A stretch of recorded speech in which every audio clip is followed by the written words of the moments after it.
Hey, Rebel Bankers, this is your host, Chris Noggle, and welcome back to the Real Estate Money School. I've got some amazing, this story is going to blow your mind because this is exactly what you all need to hear. So stay tuned and listen up to this because this is going to be good. I got Jason and Rachel from REI Blueprint. And I was just telling them, like, when they told me the name of their company, I'm like, I've been seeing them everywhere. Their name has been popping up in a lot of different sources.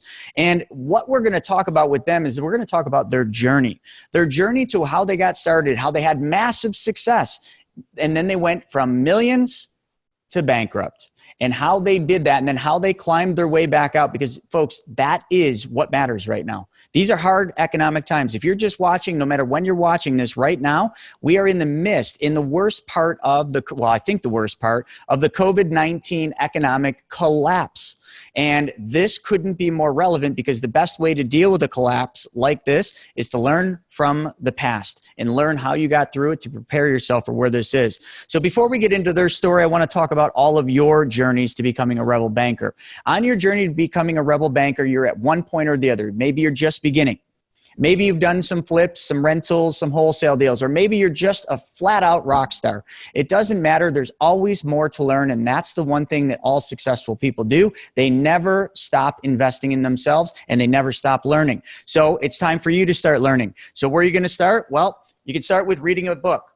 Grab a copy of my book, The Private Money Guide, or the new book, Mapping Out the Millionaire Mystery. You want to learn what wealthy people do, or you want to learn where all the money is for all the deals you want to do. That's a great start. So that's how you start, folks. You get knowledge and you apply that knowledge.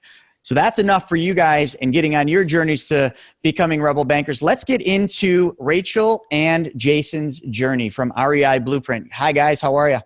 Good, man. Thanks for having us. Awesome. Well, tell everybody a little bit about your business. What does your business look like today? What do you guys do? Just give them like a quick snapshot of that. Well, we're kind of involved in all things real estate. So we still are involved in flipping. We've bought a couple of apartment buildings over the last 12 months. That was new for us. I mean, we've done somewhere in the neighborhood of 400 to 500 house flips over the last 6 or 7 years. So that's been our predominant thing. But over the last year or two, we've kind of focused a little bit more on wealth building. We've used some of our profits from our flips and to do hard money lending. You know, we've got a background in lending, so it kind of made sense for us to go that direction and focus on not just being an income earner, but a wealth builder at the same time. We have our live event side of things, which we never anticipated being a business. You know, we just wanted to give and teach people. I mean, real estate's been something that has changed our lives in a big, big way. And we wanted to be able to share that gift with other people. So it's busy, man. I will tell you, I've been busier since all this COVID-19 stuff than we were before. And I don't know why, but it just seems like, I don't know, maybe we're working on a bunch of projects that we were pushing off to the side. I don't know, but it's been a busy time, man. And it's going to get busier because the opportunities haven't really even begun showing themselves, but they're going to. We're going to start seeing those opportunities, and we'll talk about that in a little bit. But you know what? This is the part I'm super excited about, and I'm not excited because your story kind of talks about some bad things. I'm excited because this is what people need to learn right now. So could we take the audience back in time to the good days, right? The mortgage company days, and then walk them through the journey to where you're at today and some of the things that happened. I think this is the meat and potatoes of what we really need to hear. Well, Rachel and I opened that company kind of on a whim. I was 21 years old. She was 18. We were young. We actually both had a job at a collection agency, and some of the people had left the collection world and got into the mortgage business. And we had heard, that they were doing well financially and that they were making money. And, just as a 20-year-old kid, my thought process was, one of the guys, Kevin Boshin, that worked with me that left, he made like $300,000 his second year in the mortgage industry. And we were probably making 75, 80 grand a year at the time in the collection world. And my thought process was really no more than 300 grand a year is better than 80 grand a year. And helping somebody buy their first house seems like a whole lot more fun than calling people who haven't paid their Discover card in 6 months. It just seemed like a more fun environment, and you got paid more for doing it. Cool. So we found out what it took to open a mortgage company. We jumped through all the hoops, and about a year later, that business was open. We started out in the spare bedroom of my condo, and we grew it up big, man. I mean, I always tried to surround myself with people who are winning at a higher level. You know, we found a guy who had, anybody who's been in the mortgage business, you know who Greg Frost is. He was the first guy to ever do $1 billion in home loans. We hired him to kind of mentor our company and help us to grow. And, you know, we went from nothing to, you know, about 100 employees at one point at its peak. How old were you at this time? Probably 24, 25. 100 employees you guys had? And it was, I mean, and the majority of the people that worked for us were twice our age. I mean, it was definitely, it was crazy. I mean, it was definitely crazy. Wow. Okay. So, and who did what? Rachel, what did you do with the company? Like, what was your specialty? Like, how did you guys manage that, you know, together? Yeah, we really kind of stayed in separate lanes. The way we do today. But then we didn't appreciate it. We didn't realize that it was each other's unique genius, and that's why we were there. Today, we very much recognize that, which is great for both of us. But I really did that back end side, that underwriting in the details, in the weeds, understanding the guidelines, knowing how to get these deals pushed through the banks as quickly as possible to make sure that we weren't having to make all of those phone calls to say, you're not closing today, you're not closing today.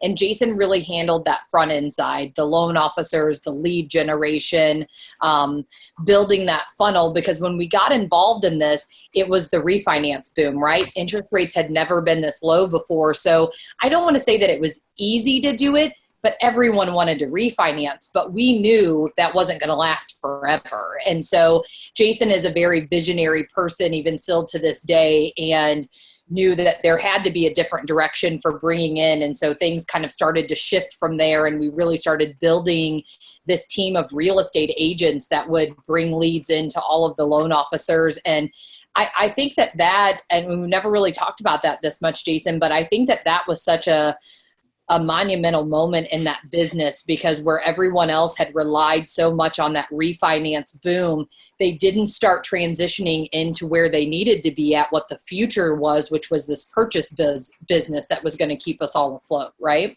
Right.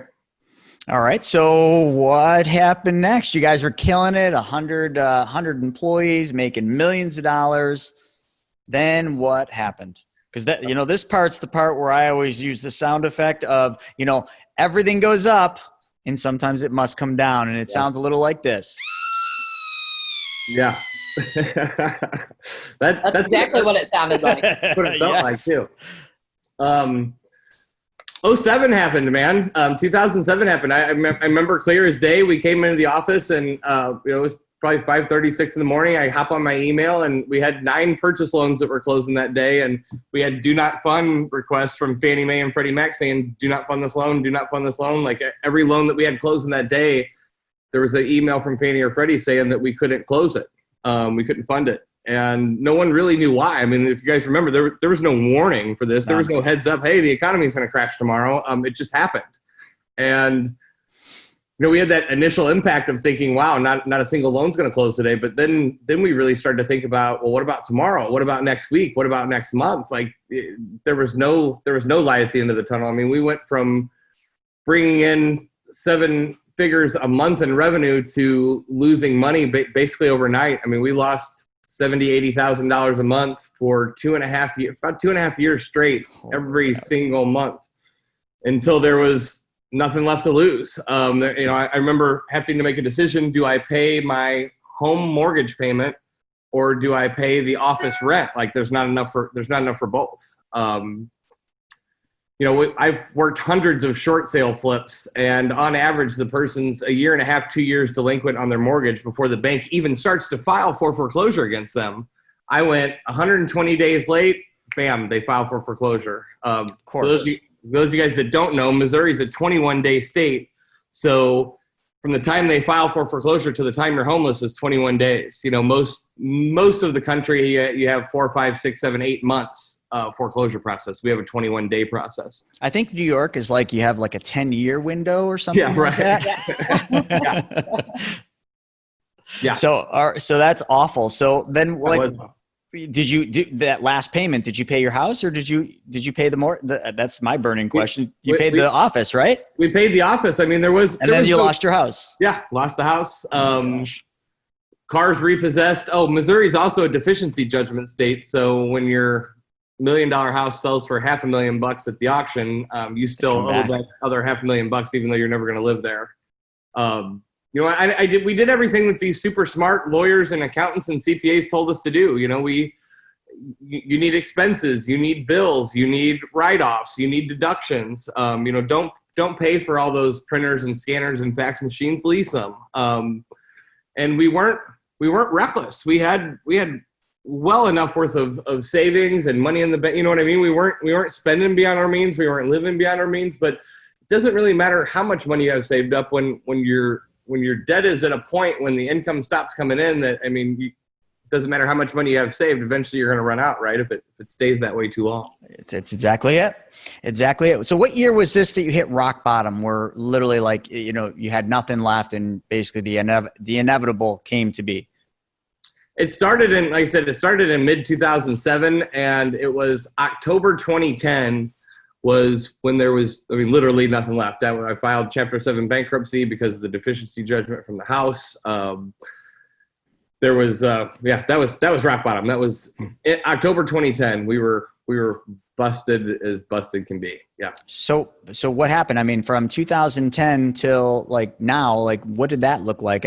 Once somebody loses everything, sometimes they never recover. There's a lot of bad things that happen. You're going to start seeing that in this economic crash too. Absolutely. Because this stimulus, it's already here. People just don't know it yet. Yeah. The stimulus is going to buy you a month. At best. Most families, that's going to buy you a month. And Main Street's not going to be open in a month. So here we are again, 11 years, well, some people would say 12, but 11 years after that, we're right back there. And this will be worse. Just anyone listening, this will be way worse than 2008. So you hit rock bottom 2010. Then I know you entered the real estate industry in 2011, but how do you hit rock bottom, go bankrupt, and then jump into real estate? This is the part that I think people need to realize, because everybody thinks to get into real estate, I got to have a ton of money. I got to have all these resources, and then I can get into real estate. Clearly, that couldn't have been your situation. So how did you do it? Yeah. That wasn't our situation at all. And we knew we needed to figure something else out, right? We knew we needed to pivot somewhere. And so we had gotten into loan modifications. That was this government relief program that was going to help all these people that were losing their homes. And we had this huge clientele of people that we had done multiple loans for them, and now they were looking to lose their house. And so we went that route, and we did have some success, but we shortly realized that was something put together for the few, not the majority. And that option just really didn't help very many people. And then we heard about this thing called short sales. And there was an event, right? The very first mentor that Jason ever had, he hosted a 4-day free event, October 2010. It was free, which was the only reason that we were able to actually go and attend that. And this guy had done what at the time, Jason, 300-400 short sales maybe at that point. And he'd had a blueprint for it. He had it outlined on how he had achieved that. And one thing that we didn't get taken away from us was the ability to run a business, right? And kind of understand that we can make something out of nothing because it had happened before. And so we just needed to recreate that again. And this gave us that opportunity. We took that blueprint and blew it out of the water. That was something that we had done in our mortgage business too. That first mentor there ended up, leaving one of our meetings saying, can I take your systems and put them in play at mine? And so that was a skill that we had always had. And we took that and 10x everything that he had ever done in short sales, to where in 2011, we closed 111 deals that first year.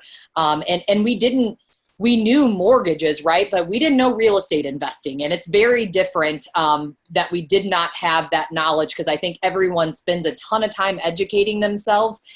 And education's important, but immersing yourself in it is one of the biggest lessons and most valuable forms of education, I believe. No, I think you're absolutely correct. And I think that's a thing that a lot of people miss, but you had a formula. You call it your blueprint. Your business is REI Blueprint. And as soon as you said that, I perked, I kind of get a big smile. But that's important. And, so today, so you guys were doing short sales, but now I know you do flips, you do rentals, you're private lenders. I mean, you guys do a lot of things in the business. And I assume you guys are back to crushing it again, right? Yeah, we like I said, we've really kind of focused on more of the wealth building side over the last couple of years. We've flipped a lot of houses, and actually Rachel and I have been having conversations about what's coming, and about what's going. We made more money. We made a little over $3 million in 2011 when we flipped 111 houses. And I don't say that to be like, hey, look at me. I say it because there is more money to be made in an economic shift, in my opinion, than there ever is in a time where things are stable or they're gradually increasing. Like this opportunity that's coming over the next year, 6 months to year and a half, 2 years, this next window. I was on a call with one of my financial mentors the other day, and he has a friend that's a congressman from Missouri. And he said that they estimated that 1 out of 3 restaurants will be out of business within the next 12 months. 1 out of 3. I mean, literally, and I'm in my office, I'm looking out the window, and I see the strip mall across from us, and there's 3 restaurants in this building, and I'm thinking, one of them isn't going to be there in 6 months? Like, that's absolutely insane. And then you look at the impact across everything, right? It's not just restaurants, it's all types of businesses. And so commercial real estate. Exactly right. Who's more often an anchor tenant in your commercial real estate building? A restaurant, right? And a restaurant's going to go out of business. That means the commercial real estate people aren't going to be able to pay their bills, which means they're going to go back to the bank. I talked to a guy the other day that has 28 Airbnbs that are leveraged way past where they're supposed to be leveraged to. All 28 of them vacant. Time to start making some cash offers. Yeah. There's going to be a ridiculous amount of opportunity. So we're really, we've been paying attention to that. We've been telling we have a mastermind group that we've run for 6 or 7 years. And we actually, our last mastermind get together was in December or January. And our topic was winter is coming. And we didn't know about coronavirus. We didn't know about any of that. We had just went to Tony Robbins' Business Mastery, and all those guys that were billionaires were talking about how they're taking their money off they're pulling their money out of investments. They're hoarding cash. Berkshire Hathaway has more liquid cash sitting on the sidelines than they've ever had in history. Why? 128 billion. Yeah, because it's happening again. Because the only other time they've had close to that amount of cash was 2007. Yeah. Right before it happened. And this will be worse because what people don't realize, the media will never tell them that you can't even believe a darn thing the media puts out there anymore. But, by the numbers, I mean, obviously, being, the money guy and America's #1 money mentor, this is the things I study. I study the past, and by the numbers, we are right now in a depression. You just don't know it yet. And you won't know it probably for 6 months because that's what it's going to take. But we are absolutely since the Great Recession, and we all know that was a long time ago, and we always thought that can never happen again. It almost happened in 2008, but the bailout, because it was consolidated to banks and real estate, they were able to contain that. This is worldwide. This is a worldwide problem. And, it's funny. I hear people say, oh, the market started going back up. They're going to keep going. You are lying to yourself, or you're believing some false sense of reality. And real estate, like those that are in the know, those that spent the time and the money to get the best investment on earth, which is in knowledge in themselves, those that did it like yourselves are ready for this. And you're literally sitting back and you're almost at the top of the mountain where you can just look down and say, well, where are we going to go next? Because you can go anywhere. But while you're sitting up there, it's nice because you're just looking out over the clouds. You can watch the sun come up and the sun go down. It's beautiful.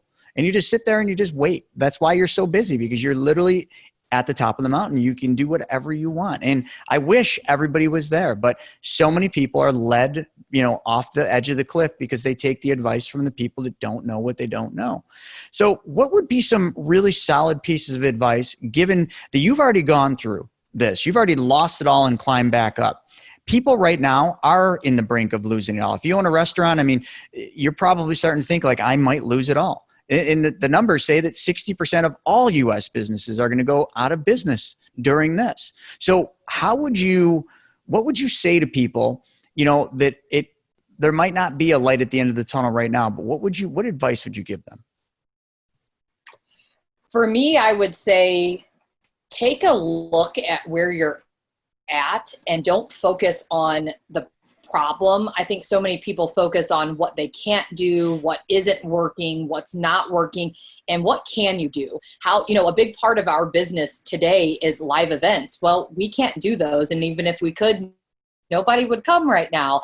And so we've really had to say, okay, well, we can't do it. That's fine, but we can't sit here and press the pause button. We need to figure out how we can do it. And how we can do it is virtually. And so is that my ideal method? No, but it's where we're at right now. So let's figure it out. Let's try it. And by the time we can do live events again, we'll be that much better, because now we will have implemented both sides of these different ways of reaching people and helping people virtually and through live events when we eventually get on the other side of this. But we may not be able to do a live event for a year. I'm not going to sit on my hands and give up, right? We're going to figure out what that workaround is, because everyone's using that word opportunity a lot. And I want to be clear that I see opportunity as a place for us to benefit. Absolutely. That's the way of the world. But also, so many people in this uncertain time are lost and they need guidance. They don't know what's the best thing for them to do right now. And us being in a position to guide them and help them out of these unfortunate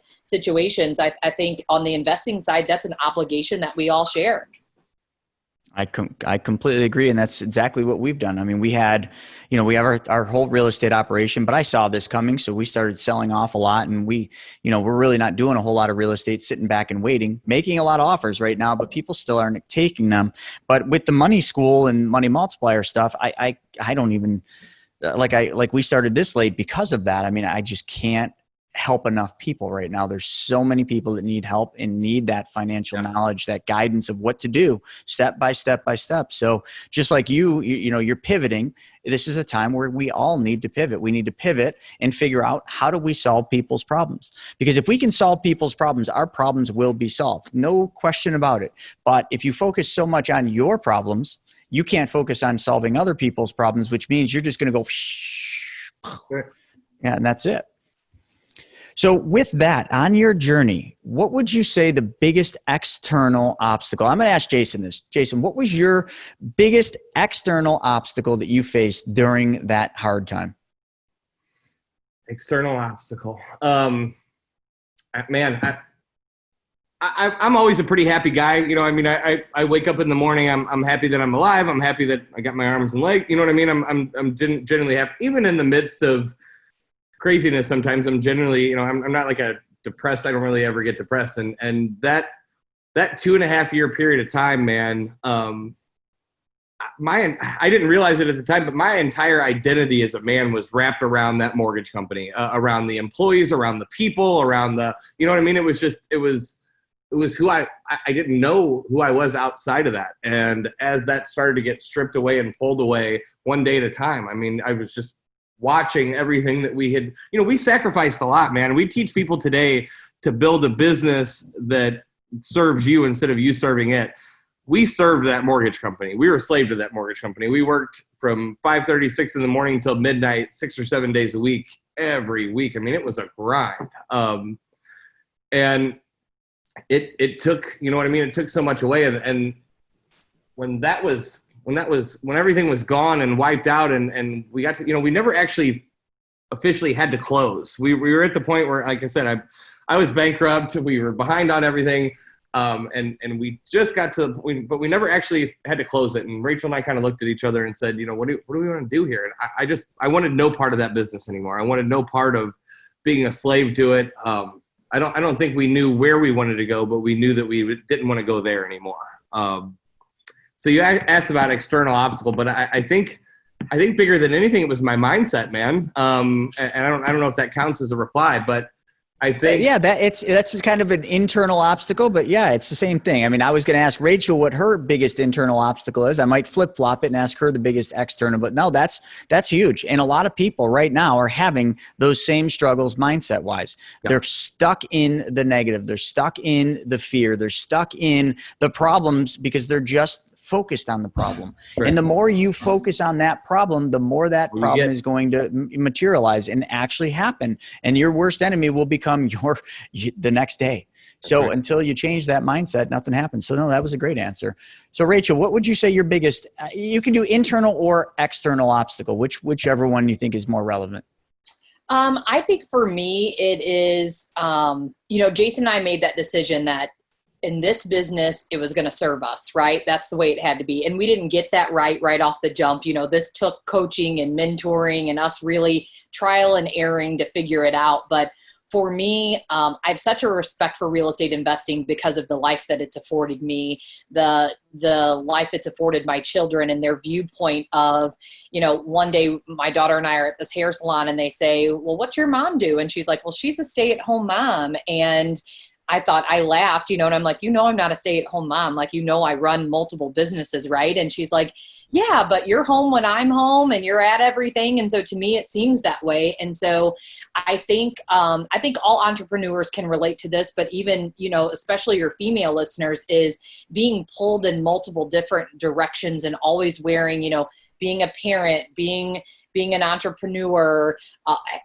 being a wife, wearing all of these different hats and doing all of these different roles for me was always a struggle because I strive to be the absolute best. I'm that top level A player 100%, and I want to be that in all areas of my life. And so my biggest struggle, and I've got a good handle on it now, but I have to check myself often to say, am I balancing things appropriately, right? Am I doing this right?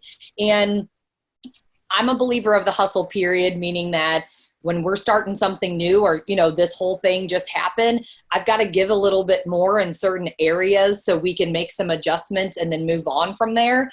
But then I've got to take that right back and make sure I get that in balance again. And so I think for me, that's been one of my struggles through real estate investing. But I think it's relatable to all of us that balance, right? And I'm not a subscriber to, there's no point in me putting everything into my business if I never get to enjoy it, right? So we have to create that balance of enjoying what we're working so hard for. Absolutely. So, if with REI Blueprint, and now I know, like, as you've been talking, it just became crystal clear. Like, I get your email blast. I see you guys on social media, and now I'm just kind of piecing this whole thing together. So if people want to learn more about what REI Blueprint is or what you do and how you can help people, how would they get a hold of you? Man, I think the best place is just go to Facebook and go to REI Blueprint, REI, like real estate investor blueprint. You can go to reiblueprint.com. But I mean, we've really been focusing on trying to communicate with people more virtually. And this was, it's weird how things happen, man. We've been traveling around the country teaching from the front of the room for years. We've spoken at every REIA in the country and we love it, man. I mean, it's the most fun thing that we do to be able to have a room full of 200 or 300 people and know that we're having an impact. And I mean, getting emails almost on a daily basis that I made $50,000 off this and paid off my student loans or paid off my cars, or I'm completely debt free. Like it's freaking awesome. It's super, super cool. But this everything that's gone on right now has forced us to communicate in a different way. And it's been really cool, man. Being able to get on with somebody like you that's an expert in what you do and be able to share with your listeners, man, we sincerely appreciate it.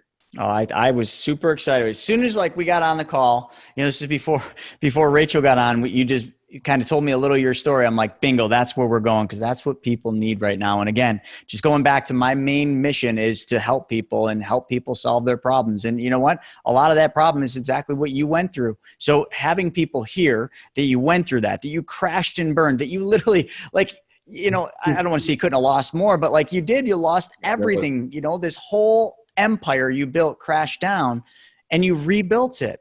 And that can be done by everyone. If they just put their mind to it, if they just focus on what they want and how they can do it and in the systems and everything that you did. And really, secondly, focus on helping other people and solving their problems. Man, it's a very powerful story. And I appreciate you guys sharing it with my audience. Absolutely. So with that being said, all of you Rebel bankers out there, thank you for joining us again. Like I always say, you guys got to take some action. You got to do something. You can't just absorb this knowledge and do nothing. So grab one of the books, Mapping Out the Millionaire Mystery or The Private Money Guide. That'll teach you what you need. And also, you may have heard this already, but I'm going to say it again, the community. The movement that we've created, Money School TV, literally single-handedly one of the greatest resource tools that has ever been created in the financial education space. If you need help right now when it comes to money, if you need to know what to do with money, how to get through this time, how to use other people's money, how to be in so many different things when it comes to money and how money really works, Money School TV is the answer. So you guys, for $19 a month, $190 a year, you have to be part of the movement. So join Money School TV. The way to do it is moneyschoolrei.com/TV. Get on board and we will change your life. Literally, it's happening already and we want to help you. So thank you all for joining us for another episode of the Real Estate Money School. And you guys, thank you for your time as well. Thanks, man. Thank you, Chris. See everybody later.